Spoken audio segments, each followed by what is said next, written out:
I read a book. Can I have a medal, please? This book, I was waiting for this book for, well, I want to say a long time, but that's not technically true. It felt like a long time, but I read the first book and the second book in the series this year. One that had come out, I think, at the tail end of last year, and then the second one was, I think it was the summer, June, July, that sort of time. So I haven't had to wait that long for it, but because it's such a good storyline, I have had to wait quite a long time for it, because 5 minutes is too long. Beasts of Prey is also the longest in the, I think the longest in the trilogy, and the trilogy is now complete. So if you like space, dinosaurs, post-apocalyptic settings, you'll love this. You'll eat this up. The premise, if you haven't read any of the other two books, the premise is quite cool. There is a meteor on the way to Earth. No one can do anything to stop it, and people start getting a bit out of hand, as you would expect, looting, going nuts, giving up hope, because they've got not very long to live, and they're aware of this because it's hanging in the sky the whole time. They can see it. And then mysteriously, white pods that look like they've been designed by Apple float down from above, and they open when you touch them, and once you climb inside, they seal and off they go.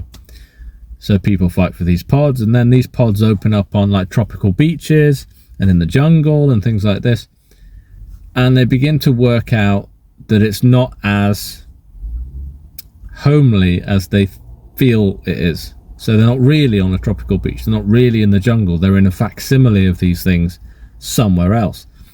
And that's when it begins to become more sci-fi than dinosaur adventure and stuff like that. And the third one wraps everything up. It really does wrap everything up. The only thing I would say is I felt like the ending cut off a little bit too quickly. And it surprised me that the ending was the ending, because I read the bottom of the page. It went right to the bottom of the page, and then the next page was dinosaur pronunciations. I was like, oh, that's it. But I want to read more. The character work in these books is fantastic, because each chapter sort of takes a look at the viewpoint of a different character, and you get to know them that way. It's all in third person, but it's from the viewpoint of a specific character each time it changes. So there's not really a distant look at everything.